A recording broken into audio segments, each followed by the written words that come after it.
ദൈവനാമം വാഴ്ത്തപ്പെടുമാറാട്. ദൈവത്തിൻ്റെ കൃപയാൽ ദൈവശാസ്ത്രം എന്ന വിഷയത്തിൻ്റെ 16-ാമത്തെ സെക്ഷനിൽ പ്രവേശിപ്പാനായിട്ട് ദൈവം നമ്മെ സഹായിച്ചോർത്ത് ഞാൻ ദൈവത്തെ സ്തുതിക്കുന്നു, സ്തോത്രം ചെയ്യുന്നു. നിങ്ങൾക്കെല്ലാവർക്കും കർത്താവായ യേശുവിന്റെ നാമത്തിൽ സ്നേഹവന്ദനങ്ങളെ അറിയിക്കുകയാണ്. നിങ്ങൾ നൽകുന്ന പ്രോത്സാഹനത്തിന്, സഹകരണത്തിന്, പ്രാർത്ഥനയുടെ പിൻബലത്തിനായിട്ട് ഞാൻ നന്ദി പറയുന്നു. ദൈവം നിങ്ങളെല്ലാവരെയും ധാരാളമായി അനുഗ്രഹിക്കുമാറാകട്ടെ. കഴിഞ്ഞ ചില സെക്ഷനുകളിൽ ദൈവത്തിൻ്റെ സ്വഭാവ വിശേഷങ്ങളെ കുറിച്ച് പഠിച്ചുകൊണ്ടിരിക്കുകയായിരുന്നു. ഇന്ന് നാം ചില വിഷയങ്ങൾ പഠിക്കാൻ ആഗ്രഹിക്കുന്നു. പ്രാർത്ഥനയോടെ നമുക്ക് ദിവസങ്ങളിലായിരിക്കാം. അടുത്തത് ദൈവിക ഇച്ഛയാണ് നമ്മൾ പഠിക്കാൻ. അടുത്ത ഗുണവിശേഷം ദൈവിക ഇച്ഛ. ഏതൊരു സംഭവത്തിൻ്റെയും ആത്യന്തികമായ ഹേതു എന്നുള്ളത് ദൈവേച്ഛയാണ്. നമ്മുടെ ദൈവം അവൻ്റെ ഹൃദയത്തിൻ്റെ ആലോചന പ്രകാരം സകലവും പ്രവർത്തിക്കുന്നവനാണ്. നമ്മളെപ്പോലെ അബദ്ധവശാൽ ഒന്നും പ്രവർത്തിക്കുന്നതല്ല. ഗൗരവങ്ങൾ മനസ്സിലാക്കാതെ, ഗൗരവം എടുക്കാതെ എന്തെങ്കിലും പറയുകയോ പ്രവർത്തിക്കുന്ന ഒരാളല്ല ദൈവം. ദൈവം ചെയ്യുന്നത് തൻ്റെ ഹൃദയത്തിൻ്റെ ആലോചന പ്രകാരം സകലം പ്രവർത്തിക്കുന്നതാണ്. എഫേസ്യർ 1:11, എഫേസ്യർ 1:10, 23, 3:9, 4:10, കൊലോസ്യർ 1:16, 17, റോമർ 11:36, 1 കൊരിന്ത്യർ 8:6, യെശയ്യാവ് 27, റോമർ 15:27, 28. ഇവനൊക്കെ ചേർന്ന് വായിച്ച് പഠിക്കുമ്പോൾ ദൈവം തൻ്റെ ആലോചന പ്രകാരം സകലവും ചെയ്യുന്നു കാണാൻ കഴിയുന്നുണ്ട്.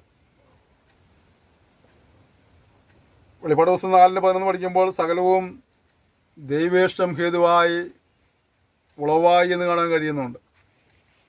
ദൈവേഷ്ടം ഹേതുവായി സകലതും ഉളവായി. അപ്പോൾ ദൈവത്തിൻ്റെ ഇഷ്ടം, ദൈവത്തിൻ്റെ ചിന്ത, ദൈവത്തിൻ്റെ ഇച്ഛ അതൊരു വലിയ വിഷയം. നമുക്ക് അപ്പോസ്തലപ്രവൃത്തി 4:28-29 പഠിക്കുമ്പോൾ കർത്താവായ യേശുക്രിസ്തുവിൻ്റെ ഭൂമിയിലേക്കുള്ള ആഗമനവും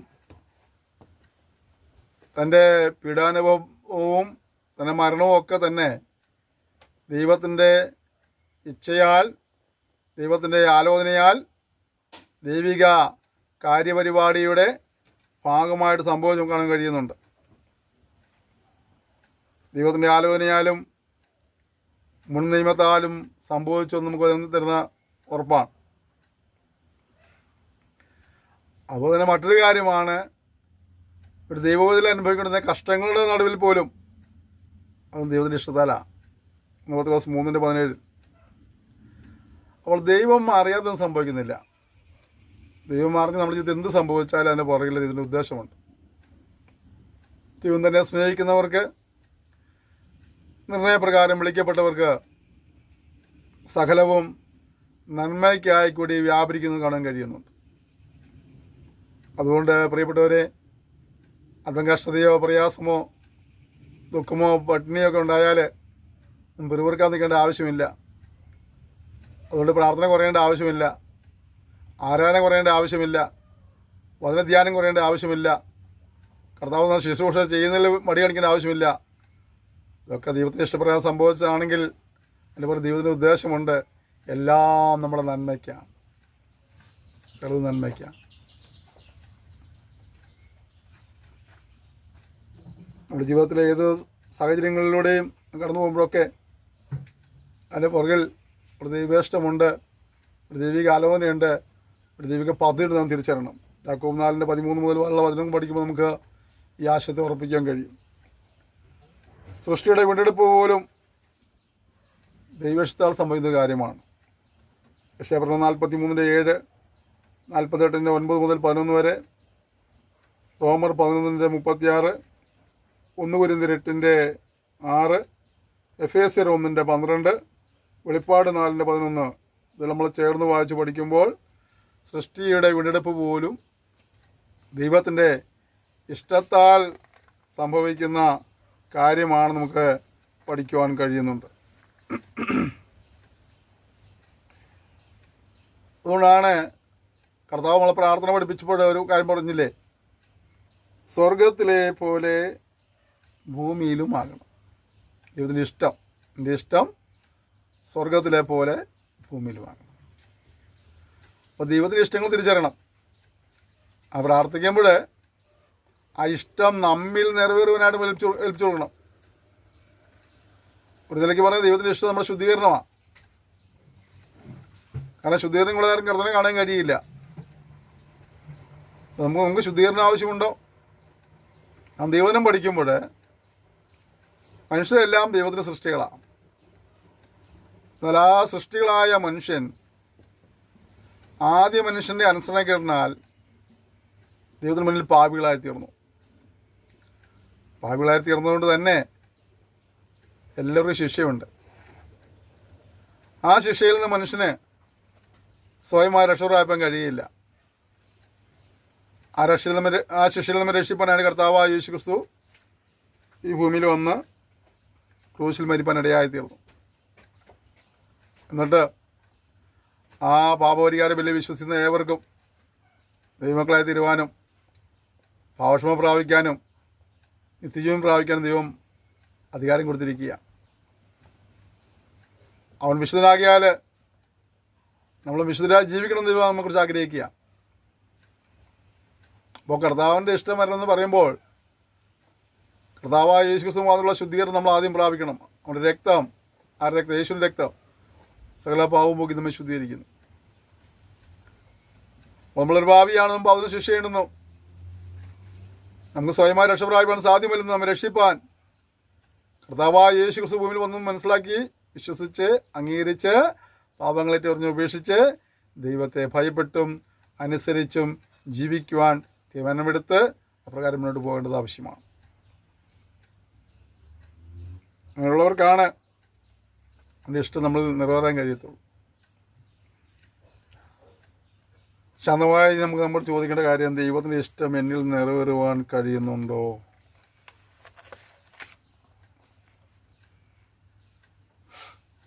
ഞാൻ അതിന് മാത്രം ദൈവത്തിൻ്റെ ഇഷ്ടപ്രകാരമായിരിക്കാൻ എന്നെ തിരുത്തുവാൻ കഴിയുന്നുണ്ടോ? നമ്മുടെ ജീവിതത്തിലേക്ക് നമുക്ക് ഈ സ്വഭാവ ഗുണങ്ങൾ പഠിക്കുമ്പോൾ അതായത് നമ്മുടെ ജീവിതത്തിൽ പ്രാവർത്തികമാക്കാൻ കഴിയുന്ന ശതമാനം ചിന്തിക്കാം. സ്വർഗത്തിലെ പോലെ തന്നെ ഭൂമിയിലും അവൻ്റെ ഇഷ്ടമാകണം. മത്തായി 6:10 കാണുന്നുണ്ട്. പിതാവിൻ്റെ ഇഷ്ടം ചെയ്യുന്നവർക്ക് സ്വർഗ്ഗരാജ്യത്തിൽ പ്രവേശിക്കാൻ കഴിയുള്ളൂ. മത്തായി 7:21 കാണുന്നില്ലേ, കർത്താവെ കർത്താവ് എന്ന് വിളിക്കുന്ന ഏവനുമല്ല പിതാവിൻ്റെ ഇഷ്ടം ചെയ്യുന്നവൻ മാത്രമേ സ്വർഗ്ഗരാജ്യത്തിൽ പ്രവേശിക്കുകയുള്ളൂ. കർത്താവ് എന്ന് വിളിക്കുന്ന ഒരുപാട് പേരുണ്ട് തലമുറയിൽ. എല്ലാ തലമുറയിലും കർത്താവെ എന്ന് വിളിക്കാൻ ഒരുപാട് പേരുണ്ടായിട്ടുണ്ട്. പക്ഷെ അവരെല്ലാവരും കർത്താവ് ഒരുക്കുന്ന നിത്യരാജ്യത്തിൽ കാണപ്പെടണമെന്ന് നിർബന്ധമൊന്നുമില്ല. യേശു കർത്താവിനെ പറയുന്നില്ലേ, കർത്താവെ കർത്താവെ എന്ന് വിളിക്കുന്ന ഏവനുമല്ല എൻ്റെ പിതാവിൻ്റെ ഇഷ്ടം ചെയ്തതിനത്രേ സ്വർഗ്ഗരാജ്യത്തിൽ പ്രവേശിക്കുകയുള്ളൂ.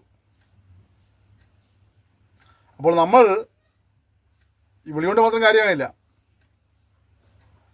അവിടെ കുറച്ചുകൂടെ കടന്നവർ പറയുന്നുണ്ട്, കർത്താവിൻ്റെ നാമത്തിൽ പ്രവചിച്ചു, കർത്താവിൻ്റെ നാമത്തിൽ ഭൂതങ്ങളെ പുറത്താക്കി, കർത്താവിൻ്റെ നാമത്തിൽ രോഗികളെ സൗഖ്യമാക്കി. അവർ ചെയ്ത കർത്താവിൻ്റെ നാമത്തിലാണ് എന്നാണ് അവർ പറയുന്നത്. പക്ഷെ കർത്താവ് പറയാം, എനിക്ക് നിങ്ങളെ അറിയില്ല. എന്നിട്ട് കർത്താവ് വിളിക്കുന്ന ആരും അല്ല, പിതാവിൻ്റെ ഇഷ്ടം ചെയ്യുന്നവരെ ദൈവരാജ്യത്തിൽ പ്രവേശിക്കുകയുള്ളൂ. അങ്ങനെയാണെങ്കിൽ വളരെ ഗൗരവത്തോടെ വേണ്ടേ നമ്മൾ ആ വാക്യം ഏറ്റെടുക്കാനായിട്ട്. വളരെ ഗൗരവത്തോടെ വേണ്ടേ നമുക്ക് ആ വാക്യം കാണാനായിട്ട്. ആയിരങ്ങളോ പതിനായിരങ്ങളോ ലക്ഷങ്ങളൊക്കെ ചിലപ്പോൾ കർത്താവിനെ വിളിക്കുന്നുണ്ടായിരിക്കാം. വിളിക്കുന്നവരൊന്നും രാജ്യത്ത് കാണപ്പെടില്ല എന്ന് പറയുമ്പോൾ നമ്മൾ നമ്മുടെ ജീവിതത്തെ പരിശോധിക്കേണ്ടതും കുറവുകളെ കണ്ടുപിടിക്കേണ്ടതും തിരുത്തേണ്ടതും ഒക്കെ അത്യന്താപേക്ഷിതമായ കാര്യമാണ്. ഇവിടെയാണ് നമുക്ക് സ്വയം ശോധന സ്വയം പരിശോധന, ആത്മപരിശോധന നടത്തേണ്ടത്. ഞാൻ ദൈവത്തിൻ്റെ ഇഷ്ടത്തിനനുസരിച്ച് ജീവിക്കുന്ന വ്യക്തിയാണോ? എൻ്റെ സംസാരവും എൻ്റെ പ്രവൃത്തിയും എൻ്റെ ഇടപെടലുകളും എൻ്റെ ശുശ്രൂഷകളും എൻ്റെ കൊടുക്കൽ വാങ്ങുകളിലും എൻ്റെ സാക്ഷ്യവും എൻ്റെ ആരാധനയൊക്കെ ദൈവത്തിൻ്റെ ഇഷ്ടപ്രകാരമാണോ ചിന്തിക്കുന്നത്? എല്ലാ പ്രാർത്ഥനയും ദൈവം കൈക്കൊള്ളുന്നില്ല, എല്ലാ ആരാധനയും ദൈവം കൈക്കൊള്ളുന്നില്ല, ദൈവം പ്രസാദിക്കുന്നില്ല. അല്ലേ? കൈനെ ഹാബിൽ ആരാധിക്കാൻ പോയവരല്ലേ? കൈൻ്റെ ആരാധന ദൈവം പ്രസാദിച്ചില്ലല്ലോ. ഹാബേലിൻ്റെ ആരാധന ദൈവം പ്രസാദിച്ചല്ലോ. അല്ലേ?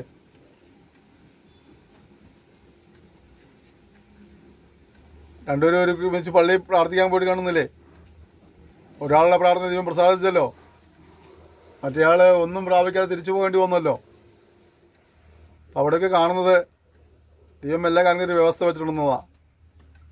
ആ വ്യവസ്ഥയെ പാലിച്ചു പോകുന്നവർക്ക് മാത്രമേ ദൈവപ്രസാദം ലഭിക്കുകയുള്ളൂ എന്നുള്ളതാണ്. അതുകൊണ്ടാണ് വ്യവസ്ഥയെ പ്രാപിച്ചു പോവുക, വ്യവസ്ഥയെ പാലിച്ചു പോവുക എന്ന് പറയാൻ കാരണം. ദൈവിക അനുഗ്രഹങ്ങളെല്ലാം ദൈവത്തെ അനുസരിക്കുന്നവർക്കല്ലേ. നമ്മൾ ആവർത്തന പുസ്തകം പഠിക്കുമ്പോൾ ഒരുപാട് അനുഗ്രഹങ്ങളെ കുറിച്ച് അവിടെ പറയുന്നുണ്ട്. ആവർത്തന പുസ്തകം 28-ാം അധ്യായത്തിൽ അനുഗ്രഹങ്ങളെല്ലാം പറഞ്ഞ് ഈ ഞാൻ സംസാരിച്ച വചനങ്ങളെ അനുസരിക്കുന്നവന് അനുഗ്രഹം എന്നാണ്. അതിൻ്റെ താഴെ കുറേ ശാപങ്ങൾ പറയുന്നുണ്ട്. എന്നിട്ട് പറയുന്നുണ്ട് ഞാൻ പറഞ്ഞ വചനങ്ങളെ അനുസരിക്കാതെ പോകുന്നവർക്കാണ് ശാപങ്ങളെന്നാണ്. അപ്പോൾ നമ്മൾ ദൈവത്തെ അനുസരിക്കുവാൻ കഴിയണം, ദൈവത്തിൻ്റെ ഇഷ്ടപ്രകാരം ജീവിക്കുവാൻ കഴിയണം, ദൈവത്തിൻ്റെ ഇഷ്ടപ്രകാരം പ്രാർത്ഥിക്കാൻ കഴിയണം, ദൈവത്തിൻ്റെ ഇഷ്ടപ്രകാരം ആരാധിക്കാൻ കഴിയണം. 12 മിടുക്കന്മാർ ബോധം പുറത്താക്കാൻ ഇപ്പോൾ ബോധം ചോദിച്ചില്ലേ? ഈ പൗലോസ് ഞങ്ങൾക്ക് അറിയാം, കർത്താവിനെ ഞങ്ങൾക്ക് അറിയാം, പക്ഷെ നീ ആരാ? അപ്പോൾ ഇത് നമ്മൾ തിരിച്ചറിയേണ്ട ഒരു കാര്യമാണ്. നമ്മൾ ബാഹ്യമായിട്ട് കാണിക്കുന്ന ഈ തന്ത്രങ്ങളിലൂടെ ഒന്നുമല്ല ദൈവം പ്രസാദിക്കുന്നത്. നമ്മൾ ഞായറാഴ്ച കാലത്ത് ആലയത്തിൽ ചെന്ന് 2 കൈയും മുകളിലേക്ക് ഉയർത്തിയോ, 2 കൈയും ആകാശം മലർത്തിയോ, മുട്ട നിന്നോ, അവിടെ കാണിക്കുന്ന കസർത്തുകളെ കൊണ്ട് മാത്രം ദൈവാനുഗ്രഹം പ്രാപിക്കാൻ കഴിയുമെന്ന് ചിന്തിക്കരുത്. നിന്നെ ദൈവം കാണുന്നത് നീ ആലയത്തിലിരിക്കുമ്പോൾ മാത്രമല്ല, നീ കൂട്ടായ്മയ്ക്ക് പോകുന്ന സമയത്ത് മാത്രമല്ല ദൈവം നിന്നെ കാണുന്നത്. നീ കൂട്ടായ്മയിൽ നിന്ന് വെളിയിലേക്ക് ഇറങ്ങി അതിനുശേഷം അടുത്ത കൂട്ടായ്മ വരെ നീ എന്തായിരിക്കുന്നുവോ അവിടെ ദൈവം നോക്കുന്നുണ്ട്. നാം ദൈവത്തിൻ്റെ സ്വഭാവങ്ങൾ പഠിക്കുമ്പോൾ ആ സ്വഭാവഗുണങ്ങൾക്ക് അനുസൃതമായിട്ടുള്ള ഒരു വേറുപാട്, ഒരു ക്രമീകരണം, ഒരു തിരുത്തൽ, ഒരു നവീകരണം, ഒരു സമർപ്പണമൊക്കെ നമ്മുടെ ജീവിതത്തിലുണ്ടാകണം. അതുകൊണ്ടാണ് എഫേസ്യർ 5:18 റോമർ 2:18 ഇങ്ങനെ പറയുന്നുണ്ട്, കർത്താവിൻ്റെ ഇഷ്ടം ഇന്നതെന്ന് ഗ്രഹിച്ചുകൊള്ളണം. അപ്പോൾ നമ്മൾ ഇത് സേവിക്കുന്നതോടൊപ്പം തന്നെ ദൈവത്തിൻ്റെ ഇഷ്ടം എന്താ നമ്മൾ തിരിച്ചറിയുവാനിട വരണം. ഇതിൻ്റെ ഇഷ്ടം തിരിച്ചറിയണം. അതിൻ്റെ കർത്താവിൻ്റെ ഇഷ്ടപ്രകാരം മുന്നോട്ട് പോകണം. അപ്പോൾ നമ്മളൊരു മനുഷ്യനായിട്ട് കൂട്ടുകൂടാൻ വിചാരിക്കുക. ആ മനുഷ്യൻ്റെ സുഹൃത്ത് ബന്ധം നമുക്ക് നിലനിന്ന് കിട്ടണമെങ്കിൽ അവൻ്റെ ഇഷ്ടം നമ്മൾ തിരിച്ചറിയണം, അവൻ്റെ ഇഷ്ടക്കേട് നമ്മൾ തിരിച്ചറിയണം. അതിനെ പറയുന്നില്ലേ, 2 പേർ ഒത്തിട്ടല്ലാതെ ഒരുമിച്ച് നടക്കാൻ കഴിയില്ല. അനേക കുടുംബങ്ങളിൽ പ്രശ്നങ്ങളുണ്ടാകുന്നത് എന്താണ്? 2 പേർക്ക് ഒരുമിച്ച് പോകാൻ കഴിയില്ല. എന്താ കാരണം? ഒരാളുടെ കാര്യങ്ങൾ മറ്റൊരാൾക്ക് മനസ്സിലാകുന്നില്ല എന്നുള്ളതാണ്. അപ്പോൾ ദൈവം നമ്മളുമായിട്ടൊരു ബന്ധം പോകാന്ന് പറഞ്ഞാൽ ദൈവത്തിൻ്റെ ഇഷ്ടം നമ്മൾ തിരിച്ചറിഞ്ഞിട്ട് ദൈവത്തിൻ്റെ ഇഷ്ടപ്രകാരം മുന്നോട്ട് പോയെങ്കിൽ മാത്രമാണ് ആ ബന്ധം നിലനിൽക്കുകയുള്ളൂ. അല്ലേ? അത് നമ്മളവിടെ സൂക്ഷിക്കേണ്ട ഒരു കാര്യമാണ്. 2 പേർ ഒത്തിട്ടല്ലാതെ ഒരുമിച്ച് നടക്കാൻ കഴിയില്ല. അപ്പം അതുകൊണ്ട് അവൻ്റെ ഇഷ്ടം എന്താണെന്ന് നമ്മൾ ഗ്രഹിക്കണം, ദൈവവചനം വായിക്കണം. ഓരോ ദിവസം വചനം വായിക്കുമ്പോഴും ഒരു ദിവസം വചനം കേൾക്കുമ്പോഴൊക്കെ ഇനിയും എന്തെങ്കിലുമൊക്കെ എൻ്റെ ജീവിതത്തിലേക്ക് പ്രാവർത്തികമാക്കുവാനുണ്ടോ, ഇനിയും എന്തെങ്കിലുമൊക്കെ എൻ്റെ ജീവിതത്തിലേക്ക് ക്രമീകരിക്കാനുണ്ടോ, ഇനിയും ഞാൻ ഏതെങ്കിലുമൊക്കെ ഏറ്റെടുക്കാനുണ്ടോ എന്നൊക്കെ നമ്മൾ നമ്മളോട് ചോദിക്കണം. ഓരോ വചനം വായിക്കുമ്പോഴും ഓരോ സന്ദേശം കേൾക്കുമ്പോഴും അത് വെച്ചിട്ട് നമ്മളെയാണ് കാണേണ്ടത്. നമ്മൾ പലപ്പോഴും മറ്റുള്ളവരെ കാണുകയാണ്. അവൻ അങ്ങനെയാണ്, ഇത് അവനുള്ളത്. ഞങ്ങൾ ചിലപ്പോഴൊക്കെ ആൾക്കാർ പറയുന്നുണ്ട്, ഇന്ന് അച്ചായൻ വരേണ്ടതായിരുന്നു യോഗത്തിന്, ഇന്ന് സംസാരിച്ച് മുഴുവൻ അച്ചായനോടായിരുന്നു. അമ്മാമ്മ എന്ന് പറയാം, അല്ലെങ്കിൽ അമ്മാമ്മ യോഗത്തിന് പോയില്ല, അച്ചാൻ പെടുന്നെന്ന് പറയുകയാണ്. ഇനി ഇന്ന് നീ വരേണ്ടതായിരുന്നു, അത് ദൂതും ഇവിടെ നിനക്കുള്ളതായിരുന്നു. അപ്പോൾ അവിടെ കേട്ടതൊന്നും അച്ചാൻ്റെ ബാധകമല്ല എന്നുള്ളതാണ്, അല്ലെങ്കിൽ അമ്മാമ്മയ്ക്ക് ബാധകമല്ല എന്നുള്ളതാണ്. ആരാ കേട്ടത്? അത് നിന്നോടുള്ള ആലോചനയായിരുന്നു. അതെന്താ മനസ്സിലാക്കാത്തത്? വീട്ടിലിരുന്ന അച്ചാനെയും അമ്മാമ്മനെയും കേൾപ്പിക്കാനായിട്ട് ഇതിന് ഉദ്ദേശം ഉണ്ടായിരുന്നെങ്കിൽ അധികം അവരെ അവിടെ കൊണ്ടിരുത്തി കേൾപ്പിക്കുമായിരുന്നു.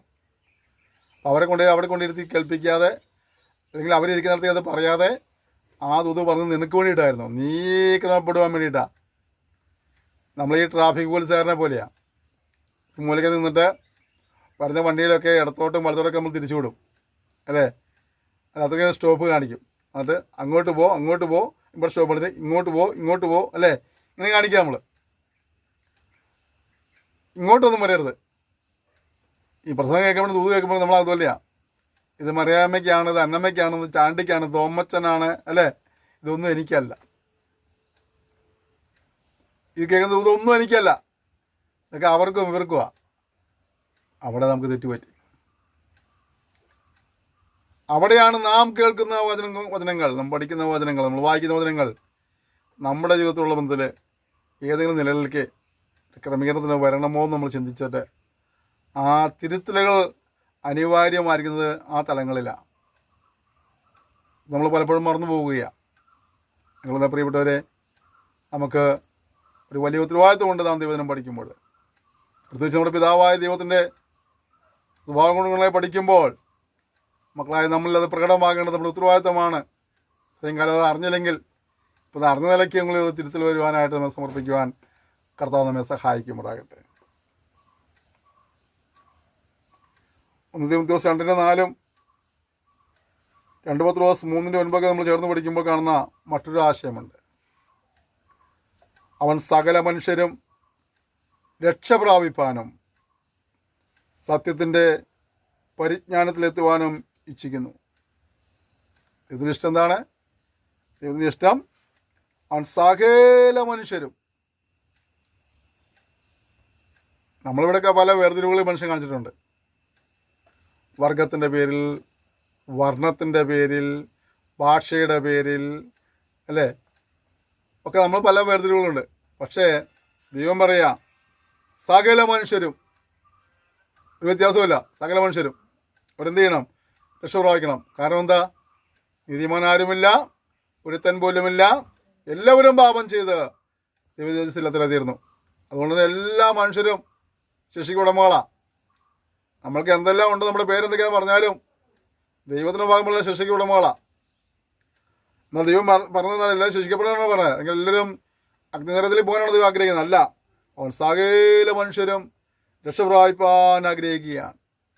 സകല മനുഷ്യരും സത്യത്തിൻ്റെ പരിജ്ഞാനത്തിൽ അവൻ ആഗ്രഹിക്കുക. മനുഷ്യന് കേൾക്കുമ്പോൾ ചിലപ്പോൾ ഭ്രാന്ത് വരും, ദേഷ്യം വരും. പക്ഷേ കർത്താവ് ആഗ്രഹിക്കുന്നത് സകല മനുഷ്യരും രക്ഷ പ്രാപിക്കണമെന്നുള്ളത് തന്നെയാണ്. സത്യത്തിൻ്റെ പരിജ്ഞാനത്തിലെത്തണം. നമ്മൾ ഡൈവേർട്ട് ചെയ്യുന്ന, സത്യം അനുസരിക്കാതെ, സത്യത്തെ പിന്തുടരാതെ, സത്യത്തിൻ്റെ സാക്ഷ്യം വഹിക്കാതെ അസത്യമായ തലങ്ങളിലേക്ക് മാറ്റിവിടുന്ന പല തന്ത്രങ്ങളുണ്ട്. സർപ്പം ഹൗവയെ ഉപായത്താൽ ചതിച്ചതുപോലെ സത്യദൈവത്തിൽ നിന്നും അവൻ്റെ മാർഗത്തിൽ നിന്നും മനുഷ്യനെ തിരിച്ചിരിപ്പിച്ച് മറ്റു പലയിടങ്ങളിലേക്കും കൊണ്ടുപോകുന്നതായ ദൈവത്തിൽ നിന്ന് ശ്രദ്ധ തെറ്റിക്കുകയാണ്. എന്നിട്ട് മറ്റ് പലരിലേക്കും പലതിലേക്കും ശ്രദ്ധ കൊണ്ടുവരികയാണ്. എന്നിട്ട് ആ വഴിയിലൂടെ രക്ഷ കിട്ടുമെന്ന് പറയുകയാണ്. പക്ഷെ ദൈവത്തിന് പകരം പറയുന്നത് കർത്താവിൽ മാത്രം രക്ഷയുള്ളെന്നുള്ളതാണ്. കർത്താവ് മാത്രമാണ് മധ്യസ്ഥൻ, കർത്താവ് മാത്രമാണ് ഏക വഴി. മറ്റൊരുത്തിന് രക്ഷ പ്രാപിക്കാൻ വേറെ ഒരാളില്ല. പത്രോസ് പറഞ്ഞങ്ങനെയല്ലേ, ആകാശം കീഴിൽ മനുഷ്യരുടെ ഇടയിൽ മറ്റൊരുത്തിനില്ല, നാം രക്ഷ പ്രാപിക്കുവാനായിട്ട് യേശു മാത്രമേ ഉള്ളൂ. പൗലോസ് പറഞ്ഞില്ലേ, ദൈവം ഒരുവനല്ലോ, ദൈവത്തിൻ്റെ മനുഷ്യർക്ക് മധ്യസ്ഥനൊരുവൻ, എല്ലാവർക്കും വേണ്ടി മറുപടിയായി തങ്ങളുടെ ക്രിസ്തു യേശു തന്നെ. യേശു തമ്പുരാൻ തന്നെ പറഞ്ഞല്ലോ, ഞാൻ തന്നെ വഴിയും സത്യവും ജീവനുമാകുന്നു, ഞാൻ മുഖാന്തരമല്ലാതെ ആരും പിതാവിൻ്റെ അടുക്കലെത്തുന്നില്ല. എല്ലാ മനുഷ്യരും രക്ഷപ്രാപിപ്പാൻ ആഗ്രഹിക്കുവാൻ ദൈവം ആഗ്രഹിച്ച് ഇച്ഛിക്കുമ്പോൾ കർത്താവായ യേശു ക്രിസ്തു എന്ന ഏക വഴിയുള്ളൂ, ഏക മധ്യസ്ഥനുള്ളൂ, ഏക രക്ഷിതാവേ ഉള്ളൂ. എന്നാൽ നമ്മളെ അതല്ലാതെ വേറെ വഴികളുണ്ട്, വേറെ മധ്യസ്ഥന്മാരുണ്ട് എന്നൊക്കെ പറഞ്ഞ് നമ്മൾ തെറ്റിക്കുന്നതായ സാത്താൻ്റെ തന്ത്രങ്ങൾ തിരിച്ചറിയുവാനുള്ള പറയണം. അതുപോലെ തന്നെ മറ്റൊരു കാര്യമാണ്, കർത്താവിൻ്റെ വരവിനെ കുറിച്ച് കർത്താവ് കാണിക്കുന്നത് എങ്ങനെയാണ്? ആരും നശിച്ചു പോകാതിരിക്കാനായിട്ട് ദൈവം ദീർഘക്ഷമ കാണിക്കുക. ചിലർ വിചാരിക്കുന്നത് പോലെ കർത്താവിൻ്റെ വരവ് താമസിക്കുന്നില്ല. പിന്നെ എന്താണ്, ആരും നശിച്ചു പോകാതിരിക്കേണ്ടതിനാണ് കർത്താവ് നമ്മളോട് ദീർഘക്ഷമ കാണിച്ചിട്ട് ഇനിയും രക്ഷപ്രാപിക്കാനുള്ളവർ, സത്യത്തിൻ്റെ പരിജ്ഞാനം പ്രാപിക്കാനുള്ളവർ പ്രാപിക്കേണ്ടതിനായിട്ട് അവർക്കൂടെ ഇവർ അവസരം കൊടുക്കുക. ഒരുപക്ഷെ നിങ്ങൾ പല പ്രാവശ്യം സന്ദേശം കേട്ട വ്യക്തിയായിരിക്കാം. നിങ്ങൾ ഭാവിയാണെന്നും പാപത്തിന് ശിക്ഷയുണ്ടെന്നും ആ ശിക്ഷ നിന്നെ രക്ഷിപ്പം കർത്താവായ യേശു ക്രിസ്തു ക്രൂശിൽ മരിച്ചെന്നും വിശ്വസിച്ച് നിങ്ങൾക്ക് രക്ഷ പ്രാപിക്കുന്ന കാര്യങ്ങളൊന്നും കേട്ടൊരു വ്യക്തിയായിരിക്കാം. പല പ്രാവശ്യം കേട്ടിട്ട് ഇതുവരെയും അനുസരിക്കാതെ പോകുന്ന ഒരു വ്യക്തിയെങ്കിൽ നിനക്കൊരു അവസരം തരികയാണ് കർത്താവ്. 10 കൊല്ലം മുമ്പ് കർത്താവ് വന്നിരുന്നെങ്കിൽ, 25 കൊല്ലം മുമ്പ് കർത്താവ് വന്നിരുന്നെങ്കിൽ, 50 കൊല്ലം മുമ്പ് കർത്താവ് വന്നിരുന്നെങ്കിൽ നമുക്ക് പലർക്കും രക്ഷപ്രാപിക്കാൻ കഴിയില്ലായിരുന്നു. അത് നമ്മൾ ദീർഘക്ഷമ കാണിച്ച് ഇതുവരെ നമുക്ക് ആയുസ്സും ആരോഗ്യം തന്നു, അതിനെ കേൾക്കുവാനുള്ള അവസരങ്ങൾ തന്നു, അതിനെ വിശ്വസിക്കാനുള്ള മനസ്സ് തന്നു, കൃപ തന്നു, കർത്താവിനെ പിൻപറ്റുവാൻ പ്രത്യേക ഭാഗ്യം തന്നു. അതിനെല്ലാം ഓർത്ത് സ്തുതിക്കുകയാണ്. ഏതെങ്കിലും നിലകളിൽ സേവിപ്പണിക്ക് തിരിച്ചതിന് ശേഷമായിട്ട് അബദ്ധങ്ങൾ സംഭവിച്ചു പോയിട്ടുണ്ടെങ്കിൽ മടങ്ങി വരുവാനും കുറ്റങ്ങളെ ഏറ്റുപറയുവാനും നമുക്ക് സമയം വിനിയോഗിക്കാം. ഇതുവരെയും കർത്താവായ യേശു ക്രിസ്തുവുമായിട്ട് വ്യക്തിപരമായ ഒരു ബന്ധം സ്ഥാപിച്ചെടുക്കാൻ കഴിഞ്ഞില്ലെങ്കിൽ ഈ സമയം അതിനുവേണ്ടി വിവേചിപ്പനായിട്ട് കർത്താവ് നമ്മെ സഹായിക്കുമാറാകട്ടെ. നാം ഈ സെക്ഷനുകളിലെല്ലാം കുറിച്ച് കഴിഞ്ഞ 2-3 സെക്ഷനുകളിൽ ദൈവത്തിൻ്റെ സ്വഭാവഗുണങ്ങൾ പഠിച്ചുകൊണ്ടിരിക്കുകയായിരുന്നു. ആ സ്വഭാവഗുണങ്ങൾ പഠിച്ചപ്പോൾ ദൈവത്തിന് മാത്രം കഴിയുന്നതും ചില കാര്യങ്ങൾ ദൈവത്തിനും പൂർത്തിയായതിനും അതോടൊപ്പം തന്നെ ഭാഗികമായി മനുഷ്യനിലും നിറവേറാൻ കഴിയുന്ന കാര്യങ്ങൾ നമ്മൾ പഠിക്കാനിടയായിത്തീർന്നു. ഞാൻ കഴിഞ്ഞ സെക്ഷൻ നിങ്ങൾ പഠിച്ച ആ കാര്യങ്ങളെ ഓർമ്മിപ്പിച്ച് ഞാൻ പ്രാർത്ഥിച്ച് അവസാനിപ്പിക്കുവാൻ ആഗ്രഹിക്കുകയാണ്. ദൈവത്തിൻ്റെ സ്വയാസ്തിക്യം ദൈവത്തിൻ്റെ സ്വഭാവമാണ്. അത് ദൈവത്തിൽ മാത്രം നിക്ഷിപ്തമായതാണ്. മനുഷ്യർക്കത് കഴിയുന്ന കാര്യമല്ല. നമ്മുടെ നിലനിൽപ്പിന് മേലേറിയ ദൈവം ആശ്രയിക്കുന്നില്ല. എന്നാൽ നമുക്ക് ദൈവത്തിലുള്ള ആശ്രയം അനിവാര്യമാണ്. സ്വയാസ്തിക്യം കഴിഞ്ഞാൽ പിന്നെ നമ്മൾ പഠിച്ച മറ്റൊരു കാര്യം ദൈവത്തിൻ്റെ മാറ്റമില്ലായ്മയാണ്. ദൈവത്തിൻ്റെ മാറ്റമില്ലാന്ന് പറയുമ്പോൾ നമുക്ക് ഒരുപാട് കാര്യങ്ങളിൽ അവൻ്റെ മാറ്റമില്ലായ്മ പഠിക്കേണ്ടതായിത്തീർന്നു. അവൻ്റെ ശക്തിയിൽ മാറ്റമില്ല, അവൻ്റെ ലക്ഷ്യങ്ങളിൽ മാറ്റമില്ല, വാഗ്ദത്തങ്ങളിൽ മാറ്റമില്ല, സ്നേഹത്തിലും കരുണയിലും മാറ്റമില്ല, ന്യായത്തിൽ മാറ്റം കാണുവാൻ കഴിഞ്ഞു. അടുത്തത് അവൻ്റെ സർവ്വവ്യാപത്വമാണ്. അവൻ സർവ്വവ്യാപിയാണ്. അതുകൊണ്ട് തന്നെ അവൻ നമ്മിൽ നിന്ന് ആർക്കും അകന്നിരിക്കുന്നതിനല്ല, അവൻ നമ്മിൽ ആർക്കും അകന്നിരിക്കുന്നതിനല്ല, അവനിൽ നാം ജീവിക്കുകയും ചരിക്കുകയും ഇരിക്കുകയും ചെയ്യുന്നു. അപ്പോസ്തലർ 12:27-28. അപ്പോൾ ആ ദൈവം മാറ്റമില്ലാത്തവനാണ്. അവൻ സർവ്വവ്യാപിയാണ്. അടുത്തവൻ സർവജ്ഞാനിയാണെന്നുള്ളതാണ്. നമ്മുടെ അവസ്ഥകളെയും സാഹചര്യങ്ങളെയും വേദനകളെയും പ്രശ്നങ്ങളെല്ലാം ദൈവം അറിയുന്നു. ഒപ്പം നമ്മൾ അലസത കാണിക്കുമ്പോൾ അതും ദൈവം അറിയുന്നു മനസ്സിലാക്കിക്കൊണ്ട് നമ്മൾ സംഘടനകളെ ദിവസം ഏൽപ്പിച്ചു കൊടുക്കുകയും മനസ്സിൽ വിശ്വസിച്ച് ജീവിപ്പാൻ കർത്താവ് നമ്മെ സഹായിക്കുമ്പോഴാണ്. അവൻ്റെ സർവ്വജ്ഞാനം കഴിഞ്ഞാൽ അടുത്തവൻ്റെ സർവ്വശക്തിയാണ്. എന്നാൽ സർവ്വശക്തി എന്ന് പറഞ്ഞാൽ തനിക്ക് അസാധ്യമായിട്ട് ഒന്നുമില്ല. നമ്മുടെ ഏതൊരു സങ്കടത്തിലും നമ്മുടെ ഏതൊരു വിഷയത്തിൽ നമ്മെ സഹായിപ്പാൻ, വിടുവിക്കുവാൻ, ആശ്വസിപ്പിക്കാനൊക്കെ ദൈവശക്തനാണ്. അതുകൊണ്ട് ഏത് പ്രതികൂല സാഹചര്യങ്ങളിലും എന്ത് കഷ്ടതയിലും നാം ദൈവത്തിൽ ആശ്രയിക്കുന്നെങ്കിൽ നിശ്ചയമായും ദൈവിക പരിപാലനവും ദൈവിക വിടുതലും നമുക്ക് അനുഭവിപ്പാനിടയായിത്തീരും. ഈ സർവശക്തിയും സർവജ്ഞാനവും സർവ്വവ്യാപകത്വവും സ്വജാസ്തിക്കൊക്കെ ദൈവത്തിന് മാത്രം കാണുന്ന ഗുണസ്വഭാവങ്ങളാണെങ്കിൽ പിന്നെ നമ്മൾ പഠിച്ച കാര്യങ്ങളൊക്കെ എന്തൊക്കെയാണ്? പരിശുദ്ധി, വിശുദ്ധി, അത് ദൈവത്തിൽ അതിൻ്റെ പൂർണ്ണതയും ഭാഗികമായി നമ്മിലും പ്രകടമാകേണ്ട ഗുണവിശേഷമാണത്. അതുപോലെ സത്യം, ദൈവം സത്യമാണ്, നമ്മളിലും ആ സത്യത്തിൻ്റെ അനുഭവങ്ങൾ ഉണ്ടാക്കേണ്ടിയിരിക്കുന്നു. ആ സത്യം വിട്ട് നമ്മൾ പോകാൻ ഇടവരരുത് എന്ന് ഇതിൽ കാണുന്നുണ്ട്. അടുത്ത നമ്മൾ കാണേണ്ട വിശേഷം നന്മ എന്നുള്ളതാണ്. ദൈവം അംഗീകരിക്കുന്നതൊക്കെയാണ് നന്മയാണെങ്കിൽ ദൈവം അംഗീകരിക്കാത്തെല്ലാം തിന്മയാണെന്ന തിന്മയെ ഒഴിവാക്കി ജീവിക്കാനായി കർത്താവ് നമ്മെ സഹായിക്കുന്നുണ്ട്. നമ്മൾ പിന്നെ പഠിച്ചത് സ്നേഹമാണ്. ദൈവം നമ്മെ സ്നേഹിച്ചു. ദൈവം നമ്മെ സ്നേഹിച്ചുകൊണ്ട് നാമും തമ്മിൽ സ്നേഹിക്കണം എന്നുള്ള കാര്യം പരിശുദ്ധമേ ഓർമ്മിപ്പിക്കുകയായി തീർന്നു. അത് നമ്മൾക്ക് പരസ്പരം സ്നേഹമുള്ളവരായി ജീവിപ്പാൻ കർത്താവ് നമ്മെ സഹായിക്കുമാറാകട്ടെ. അടുത്തത് ന്യായവും നീതിയുമായിരുന്നു. നമ്മുടെ ജീവിതത്തിൽ അന്യായം ഒഴിവാക്കുവാനും ന്യായം പ്രവർത്തിക്കുന്ന സഹായിക്കട്ടെ. അനീതി ഒഴിവാക്കുവാനും നീതിയെ പ്രവർത്തിക്കുന്ന കർത്താവ് സഹായിക്കുമാറാകട്ടെ. പലരും അനീതി ചെയ്യുന്നു, അനീതിയിൽ സന്തോഷിക്കുന്നു. നാം അനീതി ഒഴിവാക്കിയിട്ട് ജീവിക്കാനായി കർത്താവ് നമ്മെ സഹായിക്കും. അടുത്തത് ദൈവത്തിൻ്റെ ഇച്ഛയാണ്, ദൈവത്തിൻ്റെ ഇഷ്ടമാണ്. ദൈവത്തിൻ്റെ ഇഷ്ടം മനസ്സിലാക്കി ജീവിപ്പാൻ കർത്താവ് നമ്മെ സഹായിക്കുമാറാകട്ടെ. ദൈവത്തിൻ്റെ ഇഷ്ടം നമ്മുടെ ശുദ്ധീകരണമാണ് അല്ലേ, നമ്മൾ നേരത്തെ വായിച്ചു. അപ്പോൾ ആ ദൈവത്തിൻ്റെ ഇഷ്ടം മനസ്സിലാക്കി ജീവിപ്പാനായി ദിവസം സമർപ്പിക്കാം. അടുത്ത കാര്യം നമ്മൾ പഠിച്ചത് എന്തായിരുന്നു? ദൈവത്തിൻ്റെ സകല മനുഷ്യരും രക്ഷപ്രാപിപ്പാനും സത്യത്തിൻ്റെ പരിജ്ഞാനത്തിലെത്തുവാനും നിയമിച്ചിരിക്കുന്നതുകൊണ്ട് നമ്മൾ രക്ഷപ്രാപിപ്പാൻ നമ്മൾ ഏൽപ്പിച്ചു കൊടുക്കുകയും ഒപ്പം തന്നെ സകല മനുഷ്യരും രക്ഷിക്കപ്പെടണം. നമ്മൾ മാത്രം രക്ഷപ്പെട്ടാൽ പോരാ, സകല മനുഷ്യൻ രക്ഷിക്കപ്പെടണമെന്നുള്ളതുകൊണ്ട് നമുക്ക് ലഭിക്കുന്ന സമയങ്ങൾ നഷ്ടപ്പെട്ടു പോകുന്ന ആത്മാക്കളെ ഓർത്ത് പ്രാർത്ഥിക്കുവാനും അവരുടെ സുവിശേഷം പറയുവാനുള്ള ഒരു ഒരുക്കത്തിനെ സമർപ്പിച്ച് നമുക്ക് ദൈവത്തോട് ഒരുമിച്ച് പ്രാർത്ഥിക്കാം. ഈ ദൈവിക സ്വഭാവങ്ങൾ നമ്മുടെ ജീവിതത്തിലെ പ്രാവർത്തികമാക്കിക്കൊണ്ട് ദൈവിക അനുഗ്രഹങ്ങൾ പ്രാപിപ്പാൻ, ദൈവത്തിൻ്റെ മക്കളായി ജീവിപ്പാൻ കർത്താവ് നമ്മെ സഹായിക്കട്ടെ. ഒരുമിച്ച് പ്രാർത്ഥിക്കുക. സ്വർഗീയ പിതാവേ എന്ന സെക്ഷനായ സ്തോത്രം ചെയ്യുന്നു. നിങ്ങളുടെ സ്വഭാവത്തെക്കുറിച്ചുള്ള കാര്യം പഠിക്കുവാൻ കർത്താവ് സഹായിച്ചല്ലോ. ഞങ്ങളുടെ ജീവിതത്തിൽ പ്രാവർത്തികമാക്കേണ്ടതായ വിശേഷങ്ങൾ പ്രാവർത്തികമാക്കിക്കൊണ്ട് മുന്നോട്ട് പോകുവാൻ കർത്താവ് സഹായിക്കുമാറാകണമേ എന്ന് പ്രാർത്ഥിക്കുന്നു.